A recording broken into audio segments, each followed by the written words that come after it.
So good morning guys. तो चलिए start करते हैं आज के यानी कि 20 सितंबर के इंपॉर्टेंट करंट अफेयर्स को। देखिए पहला और इंपॉर्टेंट प्रश्न क्या है आपका। बताइए अभी किसे पंजाब के नए मुख्यमंत्री बनाया गया है। तो आंसर होगा चरणजीत सिंह चन्नी को। कल ही हम लोगों ने पढ़ा था कि पंजाब के जो मुख्यमंत्री थे अब तक कप्तान अमरिंदर सिंह, उन्होंने इस्तीफा दे दिया। तो अब कांग्रेस के दलित नेता चरणजीत सिंह चन्नी को पंजाब का नया मुख्यमंत्री बनाया गया है। याद रखना ये पंजाब के पहले सिख दलित मुख्यमंत्री होंगे। क्या नाम है? चरणजीत सिंह चन्नी। चन्नी मतलब इन्हीं की चवन्नी चलेगी अब पंजाब में। अच्छा देखो, अभी कुछ राज्यों के मुख्यमंत्री और गवर्नर बदले गए थे, उनके नाम आपको याद होने चाहिए। जैसे कि अभी गुजरात की बात करें रिसेंटली, तो गुजरात के नए मुख्यमंत्री कौन बने? तो गुजरात के बने थे भूपेंद्र पटेल। उत्तराखंड के बने थे पुष्कर सिंह धामी। कर्नाटक के बने थे बसवराज बम्मई। पुडुचेरी के बने थे एन रंगासामी। तमिलनाडु के एम के स्टालिन बने थे, जो कि द्रविड़ मुनेत्र कड़कम पार्टी से है। केरल के फिर से बने थे पिनाराई विजयन और असम के बने थे हिमंत बिस्वा शर्मा। अभी हम लोगों ने यह भी देखा था पंजाब के जो गवर्नर हैं वो भी बदल गए हैं। कौन बन गए हैं? तमिलनाडु के जो गवर्नर थे बनवारी लाल पुरोहित, ये अब पंजाब के नए गवर्नर बन गए हैं। और तमिलनाडु के कौन बन गए? जो अभी तक नागालैंड के गवर्नर थे यानी कि आर एन रवि। फिर नागालैंड के कौन बन गए हैं? तो जो असम के गवर्नर है जगदीश मुखी, उन्हें ही नागालैंड का अतिरिक्त प्रभार एडिशनल चार्ज दिया गया है। उसके अलावा उत्तराखंड के नए गवर्नर भी याद रखना गुरमीत सिंह बन गए हैं। बाकी पंजाब के बारे में कल ही हम लोगों ने डिटेल में पढ़ा है, तो अभी हम बढ़ते हैं आगे। फिर बताइए अभी किस बैंक ने ग्लोबल अवार्ड्स फॉर एक्सीलेंस 2021 में यूरोमनी के द्वारा दिए गए वर्ल्ड्स बेस्ट बैंक 2021 का खिताब जीता है? तो आंसर होगा डीबीएस बैंक ने। तो यूके बेस्ड एक वित्तीय प्रकाशन यूरोमनी ने अपने ग्लोबल अवार्ड्स फॉर एक्सीलेंस 2021 में डीबीएस बैंक को वर्ल्ड्स बेस्ट बैंक 2021 की उपाधि से सम्मानित किया है। तो डीबीएस बैंक ने 3 साल में यह खिताब दूसरी बार जीता है। और आपको बता दूं कि डीबीएस बैंक को वर्ल्ड्स बेस्ट डिजिटल बैंक 2021 के रूप में भी नामित किया गया है। तो इस तरह से एक साथ 2 खिताब हासिल करने वाला ये दुनिया का पहला बैंक बन गया है। और इसी तरह से आपको याद होगा 2-3 महीने पहले हमने पढ़ा था कि फोर्ब्स की दुनिया के सर्वश्रेष्ठ बैंकों की जो सूची आई थी उसमें भी टॉप पर रहा था डीबीएस बैंक। डीबीएस बैंक का हेडक्वार्टर आपको मिलेगा सिंगापुर में और इसके सीईओ है पीयूष गुप्ता।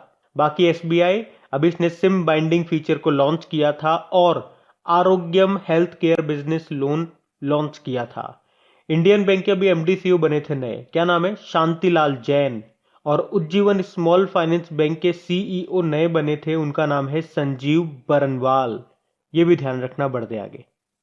अच्छा फिर बताइए कि अभी हाल ही में किसे राष्ट्रीय लघु उद्योग निगम लिमिटेड के सीएमडी के रूप में नियुक्त किया गया? तो आंसर होगा अलका नांगिया अरोड़ा को। तो अभी अलका नांगिया अरोड़ा को national small industries corporation limited के सीएमडी के रूप में नियुक्त किया गया है। अच्छा अगर मैं आपसे पूछता हूं कि MSME day micro small medium enterprises दिवस ये कब मनाया जाता है? तो आंसर होगा 27 जून को। बाकी सरदार इकबाल सिंह लालपुरा राष्ट्रीय अल्पसंख्यक आयोग के अध्यक्ष बने। ये जेबी महापात्रा सीबीडीटी के अध्यक्ष बने। अभय कुमार सिंह सहकारिता मंत्रालय में ज्वाइंट सेक्रेटरी संयुक्त सचिव बने हैं। तो ये ध्यान रखना बढ़ते आगे। फिर बताइए अभी हाल ही में किस मंत्रालय ने कौशल विकास योजना की शुरुआत की है? तो आंसर होगा रेल मंत्रालय ने। तो अभी रेल मंत्रालय ने प्रधानमंत्री नरेंद्र मोदी के जन्मदिन यानी कि 17 सितंबर को इस रेल कौशल विकास योजना को शुरू किया है, जिसमें क्या होगा? जिसमें रेल मंत्रालय अगले 3 सालों में 18 से लेकर 35 साल के 50,000 युवाओं को ट्रेनिंग देगा। मतलब युवाओं को रेल प्रशिक्षण संस्थानों में उद्योग से संबंधित कौशल में प्रशिक्षण यानी कि ट्रेनिंग दी जाएगी उनके स्किल्स को बढ़ाने के लिए। वैसे रेल मंत्री कौन है हमारे? अश्विनी वैष्णव है। और आयुष मंत्री कौन है? सर्बानंदा सोनोवाल है, जिनके पास शिपिंग मंत्रालय भी है। खेल मंत्री तो आपके अनुराग ठाकुर है। और इलेक्ट्रॉनिक्स एंड आईटी मिनिस्टर ये आपके रेल मंत्री ही है, अश्विनी वैष्णव। अब जैसे वर्तमान के रेल मंत्री आपको याद है, आपको यह भी याद होना चाहिए कि हमारे स्वतंत्र भारत के पहले रेल मंत्री कौन थे? जॉन मथाई थे। और आपके वर्तमान में रेलवे बोर्ड के चेयरमैन और सीईओ कौन है? सुनीत शर्मा है। और रेलवे बोर्ड के पहले सीईओ कौन बने थे? विनोद कुमार यादव बने थे, जिन्हें 2020 के प्रतिष्ठित इंजीनियरिंग अवार्ड से सम्मानित किया गया। अच्छा बताओ भारत की सबसे हल्की मेट्रो ट्रेन ये किस शहर में लॉन्च होगी? तो आंसर होगा पुणे में। और अभी आपको याद होगा national high speed rail corporation limited के अध्यक्ष बने थे कौन? सतीश अग्निहोत्री। और अगर आपसे पूछा जाए कि मध्य प्रदेश का पहला स्वचालित रेलवे कोच वॉशिंग प्लांट ये कहाँ पे स्थापित किया गया, तो आंसर होगा हबीबगंज रेलवे स्टेशन। और बताओ किस राज्य में रेलवे ट्रैक के ऊपर देश का पहला 5 स्टार होटल बनाया गया, तो गुजरात में, गुजरात के गांधीनगर कैपिटल रेलवे स्टेशन पे। और दुनिया का सबसे लंबा प्लेटफॉर्म ये कहाँ पे बन रहा है, तो आंसर होगा पश्चिम बंगाल के हुबली रेलवे स्टेशन में, जिसकी लंबाई होगी 1550 मीटर की। और वैसे अभी तो हुबली रेलवे स्टेशन का नाम भी बदल गया है। चलो कमेंट बॉक्स में आप ही टाइप करके बता दो क्या हो गया है इसका नाम बदल करके। अभी हम बढ़ते हैं आगे।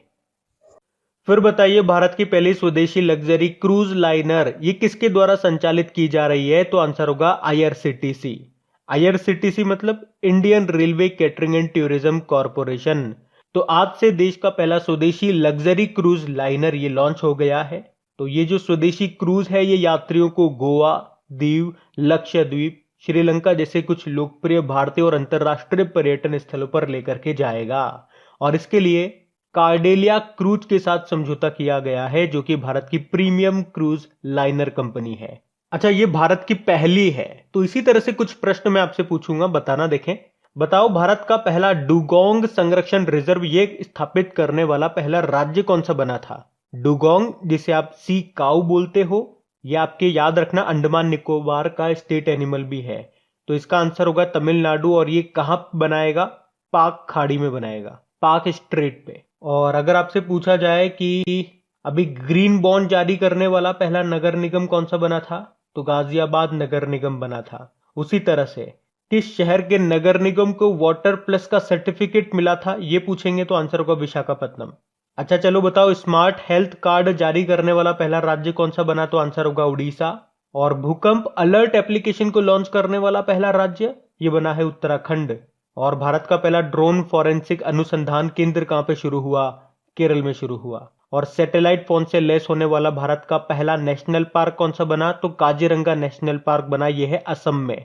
उसके अलावा जीनोम सीक्वेंसिंग वाला पहला राज्य ये बना है राजस्थान। और दुनिया का पहला अनुवांशिक रूप से संशोधित यानी कि जेनेटिकली मॉडिफाइड रबड़ का पौधा लगाया गया कहां पे, असम में। और इसे बनाया कहां पे गया था, केरल में।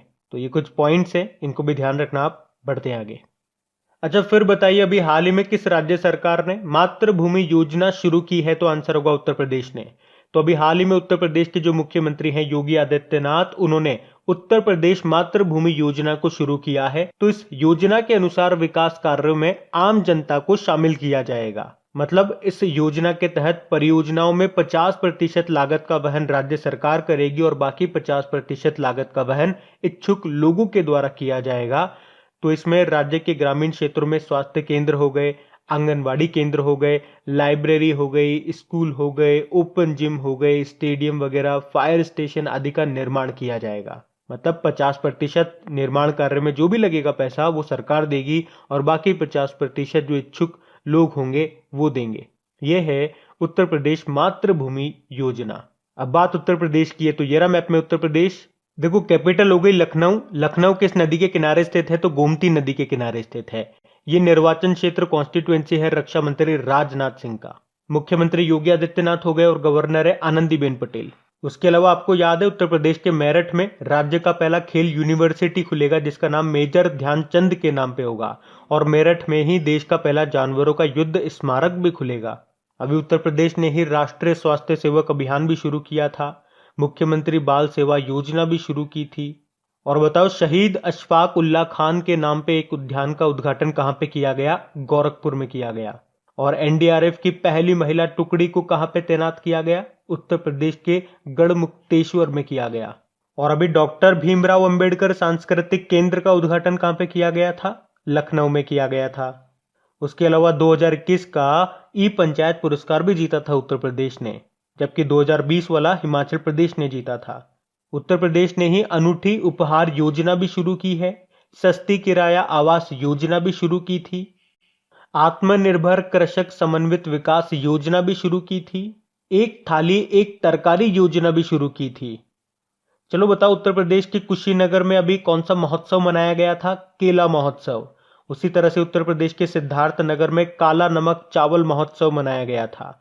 उत्तर प्रदेश के लखनऊ में गुड़ महोत्सव यानी कि जयगिरी महोत्सव मनाया गया था और उत्तर प्रदेश के झांसी में पहली बार स्ट्रॉबेरी महोत्सव मनाया गया था। तो ये सारे पॉइंट आप ध्यान रखना, बढ़ते आगे। अच्छा बताइए, अभी हाल ही में किस राज्य में भारत का 61वां सॉफ्टवेयर प्रौद्योगिकी पार्क केंद्र खुला है? तो आंसर होगा नागालैंड में। तो अभी नागालैंड की जो कैपिटल है कोहिमा, वहां पे नागालैंड के पहले और भारत के 61वें सॉफ्टवेयर टेक्नोलॉजी पार्क सेंटर का उद्घाटन किया गया। ये जो सॉफ्टवेयर टेक्नोलॉजी पार्क है, ये भारतीय इलेक्ट्रॉनिक्स और सूचना प्रौद्योगिकी मंत्रालय के द्वारा 1991 में स्थापित एक विज्ञान और प्रौद्योगिकी संगठन है। विज्ञान मतलब साइंस, प्रौद्योगिकी मतलब टेक्नोलॉजी। अब बात नागालैंड की है तो ये रहा मैप में नागालैंड। देखो कैपिटल कोहिमा हो गई, मुख्यमंत्री इसके नेफ्यू रियो हो गए और गवर्नर, अभी तक गवर्नर RN रवि थे जो अब तमिलनाडु में चले गए। तो अब असम के जो गवर्नर है जगदीश मुखी, वो यहाँ पे अतिरिक्त प्रभार संभाल रहे हैं, एडिशनल चार्ज है उनके पास। देखो नागालैंड की एक मिर्च आपको याद रखनी है, ये न्यूज में थी अभी, राजा मिर्च उसका नाम है, या उसी को भूत जोलोकिया भी कहा जाता है। आपसे पूछा जाए राजा मिर्च या भूत जोलोकिया का संबंध किससे है, तो नागालैंड से है। और अभी नागालैंड ने वन धन योजना के तहत कितने राष्ट्रीय पुरस्कार जीते थे? 7। और नागालैंड ने कब तक 100% साक्षरता का लक्ष्य रखा है? 2030 तक का। और एक और नाम आपने पढ़ा होगा नुक्लू फॉर्म का, ये नागालैंड से ही है। अभी व्हीटली अवार्ड 2021 इन्होंने जीता था अमूर फॉल्कन के संरक्षण के लिए, और ये पुरस्कार जीतने वाले ये पहले भारतीय बने थे। तो ये ध्यान रखना, बढ़ते आगे। अच्छा बताइए, अभी हाल ही में किस राज्य सरकार ने ड्राई राशन योजना शुरू की है? तो आंसर होगा उड़ीसा ने।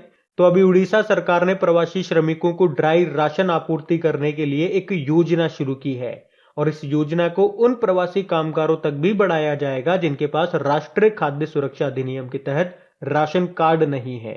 तो इस योजना के तहत हर प्रवासी श्रमिक को 5 किलो चावल मुफ्त में दिए जाएंगे। प्रवासी श्रमिक किन्हें कहा जाता है?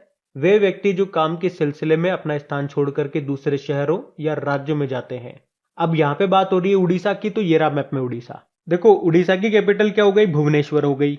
और भुवनेश्वर से आपको याद रखना है कि कोविड-19 के खिलाफ 100% टीकाकरण करने वाला पहला भारतीय शहर बना आपका भुवनेश्वर। जबकि भारत की पहली चेस एकेडमी ये कहां पे खोली जाएगी? भुवनेश्वर में ही। और भारत का पहला विश्व कौशल केंद्र वर्ल्ड स्किल सेंटर का उद्घाटन कहां पे किया गया था? भुवनेश्वर में ही। कोविड योद्धा स्मारक बनाए जाएंगे भुवनेश्वर में ही। एम्स भुवनेश्वर ने लगातार तीसरी बार कायाकल्प पुरस्कार जीता था। और उड़ीसा के भुवनेश्वर में ही देश का पहला फायर पार्क का उद्घाटन भी किया गया था। और आपको पता है 2023 में मेंस हॉकी वर्ल्ड कप होंगे उड़ीसा के भुवनेश्वर और राउरकेला में। और खेलो इंडिया यूनिवर्सिटी गेम्स का पहला संस्करण आपका भुवनेश्वर में ही हुआ था। दूसरा संस्करण कहां पे होगा? कमेंट बॉक्स में टाइप करके बताइए। यहाँ के मुख्यमंत्री नवीन पटनायक हैं, गवर्नर हैं कौन? गणेशी लाल। उसके अलावा आपको याद होगा अभी जो centre for science and environment की पारदर्शिता इंडेक्स, ट्रांसपेरेंसी इंडेक्स आया था, उसमें उड़ीसा प्रदूषण नियंत्रण बोर्ड ये पहले स्थान पर रहा था। और उड़ीसा की ही है सुष्मिता लेंका, जिनको एशिया पर्यावरण परिवर्तन पुरस्कार मिला है पेंगोलिन के संरक्षण के लिए, जिसको इंग्लिश में बोलेंगे एशिया एनवायरमेंट एनफोर्समेंट अवार्ड। उसके अलावा स्मार्ट हेल्थ कार्ड प्रदान करने वाला पहला राज्य बना था उड़ीसा। और आपको याद है 24 घंटे 7 दिन नल से स्वच्छ जल देने वाला पहला शहर बना है उड़ीसा का पुरी। अच्छा उसके अलावा याद रखना रजा पर्व त्योहार ये मनाया जाता है उड़ीसा में ही। नुआखाई महोत्सव ये भी मनाया जाता है उड़ीसा में ही। धानु जात्रा महोत्सव भी आपका उड़ीसा में ही मनाया जाता है। या नुआखाई आपसे पूछा जाए इसका संबंध भी आपका किससे है? उड़ीसा से है। बाकी ये जो आप देख रहे हो ये है चिल्का लेक, एशिया की सबसे बड़ी खारे पानी की झील है और भारत की पहली रामसर साइट यही है। 1981 में इसे दर्जा मिला था। इसी में आपको नलबाना पक्षी अभ्यारण्य भी मिलेगा। और कौन सी डॉल्फिन पाई जाती है यहाँ पे? इरावदी डॉल्फिन मिलती है। अभी उड़ीसा ने याद रखना गोप बंधु संपत्ति स्वास्थ्य बीमा योजना भी शुरू की थी, पत्रकारों के लिए थी ये। और जनजातीय हॉस्टल्स के लिए ISO सर्टिफिकेट पाने वाला पहला राज्य ये भी आपका उड़ीसा है। यहीं पे आपको सतकुशिया टाइगर रिजर्व मिलेगा, सिमलीपाल टाइगर रिजर्व मिलेगा और भीतरकनिका नेशनल पार्क आपको मिलेगा। लॉन्गेस्ट डैम ऑफ इंडिया ये प्रश्न पूछा जाता है एग्जाम में। हीराकुद डैम है, किस नदी पे है? महानदी पर है। बाराबत्ती स्टेडियम आपको कटक उड़ीसा में ही मिलेगा। और ब्लैक पगोडा टेम्पल किसे कहते हैं? कोणार्क सन टेम्पल को कहते हैं। आपका 10 रुपए का नोट उस पे इसी का चित्र अंकित है, तो ये ध्यान रखना। बढ़ते हैं आगे। बताइए अभी हाल ही में किसे मालदीव में भारतीय उच्चायुक्त के रूप में नियुक्त किया गया? तो आंसर होगा मनु महावर को। अच्छा, इसी तरह से अगर हाई कमिश्नर या एम्बेसडर की बात करेंगे यानी कि उच्चायुक्त या राजदूतों की बात करेंगे तो कुछ इंपॉर्टेंट आपको याद होने चाहिए जो कम से कम हमारे पड़ोसी देश है या जिनसे हमारे रिलेशंस अच्छे हैं, उन कंट्रीज का तो आपको याद होना ही चाहिए। जैसे कि अभी कुछ दिन पहले हमने पढ़ा था मलेशिया में भारतीय उच्चायुक्त बने थे, कौन? बी नागभूषण रेड्डी।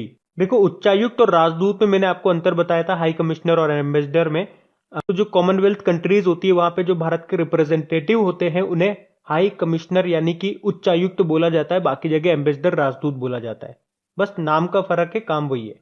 इसके अलावा आप ध्यान रखो, यूएसए में भारतीय राजदूत कौन है? तरनजीत सिंह संधू है। ऑस्ट्रिया में भारतीय राजदूत पूछेंगे तो जयदीप मजूमदार है।